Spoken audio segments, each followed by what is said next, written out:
So, okay, I'm a young accountant, I was then, and I've joined the industry and I've seen all this madness over time. Worked at a couple of different places, set up my own company in 1998. What do you do? How do you manage money in this madness, right?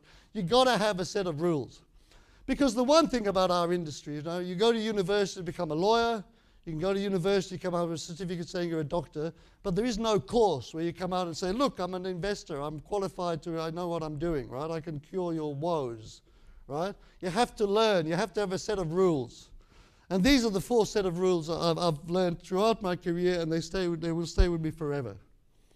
Okay, speculating versus investing. I meet, and I'm sure you meet, lots of people. They invest in property. You really invest in property. What do? I buy a block of land on the Gold Coast. I'm trying to get planning permission. I'm going to build a block of houses, and then in 3 years, of course, the property market will be up, as it was in the US, and I'm going to make all this money, right? They're investing in property. My idea of investing in property is I buy an office block or a small something with a good tenant in there. Well, who's a good tenant? Give me a tenant who can't go broke. Governments can. ATO, the ATO. They've always got a revenue stream, haven't they? Guaranteed forever. Right? The ATO, right? On a yield of 7%, the value doesn't move too much. Indexed to inflation, that's investing in property. And it's the same with shares. Investing in shares is not about buying in the morning, selling in the afternoon. It's about buying companies that make money and pay dividends and holding on long enough to enjoy the benefits of that, what that company can create over time. That's investing. Rule number 2, momentum versus value. I'm a single dad now. I've got 3 kids, and I actually like going to the supermarket on a Saturday. I'm a bit weird. People think I'm a bit weird because I actually like going to the supermarket. I take my trolley, and it's great, you know. I'm a Woolworths shareholder too, so I like to support the company. And I love tuna. Anyone love tuna? So if you're in the supermarket this week and the tuna cans are $5 for 5 cans, and then you go in next week and they're $5 for 10 cans, what do? You buy more, don't you? So when prices are down, you buy more. When the share market is down, what do most people want to do? And what do they want to do if prices are going up? Do you understand why? Can someone explain to me? Because I've never quite understood. Why, when prices are going down on the stock market, everybody wants to be a seller? And when prices are going up, everybody wants to be a buyer? Because they're all momentum. They're not buying value. They're keeping an eye on where the trend is going, the fear factor when it's going, no, shit, if I buy my tuna for $10 and 10 cans for $5, it might be 50. You don't even think about 15 cans. Who cares? I'm buying value. I'm happy with that price. That's it. I buy a stock on a yield of 7, I don't care if it's down 5% next week, it's irrelevant, right? Momentum versus value. Always keep an eye on the value, not the momentum. Doesn't matter what the herd's doing, what the momentum's doing. Rule number 3, information versus knowledge. This is really relevant, particularly today, you know, because we are bombarded with information, we are bombarded, you know. You just think about it, we got 3 business pay TV channels in this country, you know.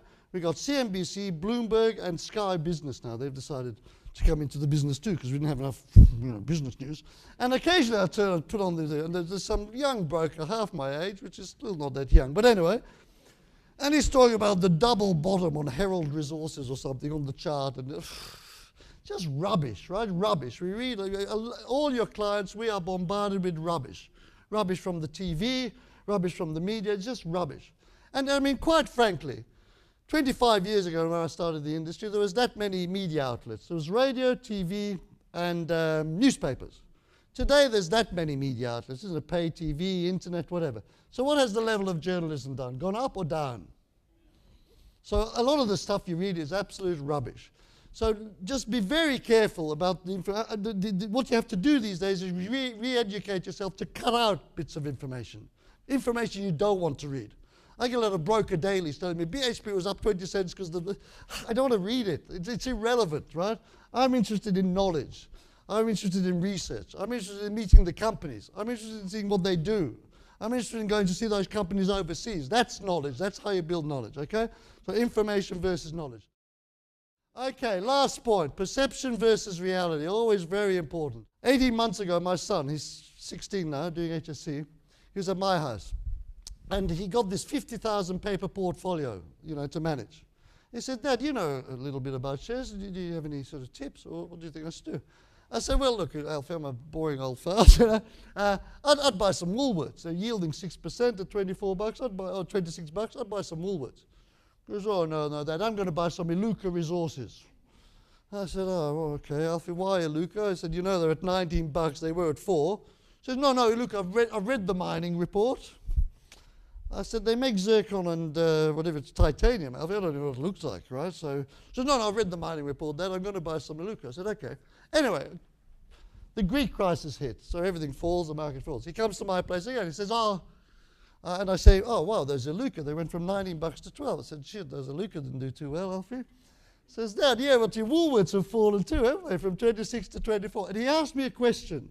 He asked me, what's the share price of Woolworths got to do with Greece? What's the share price of Woolworths got to do with Greece? Has anyone got a suggestion? Maybe they import olive oil?